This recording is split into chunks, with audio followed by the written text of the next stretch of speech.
जालना महापालिकेत पहिला महापौर होण्याचा मान हा महिलेला मिळालाय। आज निघालेल्या आरक्षण सोडतीमध्ये जालन्याचे महापौर पद हे अनुसूचित जमाती महिला प्रवर्गासाठी राखीव झाले।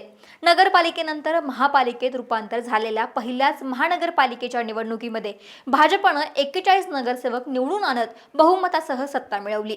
आता महापालिकेचा पहिला महिला महापौर कोण होणार आणि भाजपकडून यासाठी कोणती नावं चर्चेत आहेत पाहूयात व्हिडिओच्या माध्यमातून। नमस्कार, मी अक्षता आणि तुम्ही पाहताय सकाळ। जालना महापालिकेत भाजपकडून 4 अनुसूचित जमाती प्रवर्गाच्या महिला नगरसेवक निवडून आल्या। रीमा खरात, वंदना मगरे आणि रूपा कुरील या माजी आमदार कैलास गोरंट्याल यांनी भाजपमध्ये प्रवेश केला होता, त्यांच्या सोबत होत्या। त्यामुळे या तिघींपैकी कोणाची महापौरपदी वर्णी लागणार की मग दानवे गटाच्या श्रद्धा साळवे या बाजी मारतात हे पाहावे लागेल। जालना महापालिकेत भाजपची सत्ता आणण्यात कैलास गोरंट्याल यांची भूमिका महत्त्वाची ठरली होती। पक्षात प्रवेश केल्यापासूनच कैलास गोरंट्याल यांनी शिवसेनेसोबत युती नको अशी भूमिका घेतली होती।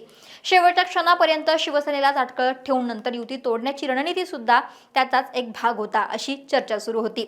महापालिकेमध्ये सत्ता आल्यानंतर मुख्यमंत्री देवेंद्र फडणवीस यांनी कैलास गोरंट्याल यांचे फोन करून अभिनंदनही केलं होतं।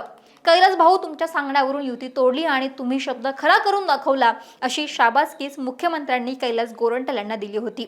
एकूणच जालना महापालिकेतील भाजपच्या विजयावरती गोरंट्याल यांचा प्रभाव दिसून आला होता।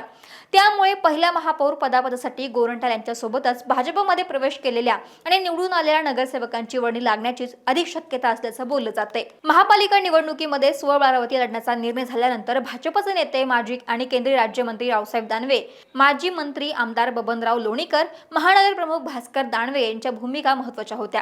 भास्कर दानवे यांच्या पत्नी यांच्यासह कैलास गोरंट्याल यांच्या पत्नी व मुलगा हे देखील निवडून आले आहेत। परंतु आरक्षण एसटी महिलेसाठी राखीव असल्यानं गोरंट्याल यांच्या नेतृत्वावरती विश्वास ठेवून भाजपमध्ये आलेल्या 4 महिला नगरसेवकांपैकी एकाची वर्णी लागण्याचा गोरंट्याल यांचा प्रयत्न असणार आहे। असं झालं तर नगरपालिकेप्रमाणेच महानगरपालिकेतही कैलास गोरंट्याल यांचाच वरचष्मा राहील असं दिसतं। त्यामुळे आता गोरंट्याल गटाच्या कोणत्या महिला नगरसेवकाची महापौरपदी वर्णी लागते हे पाहावं लागेल।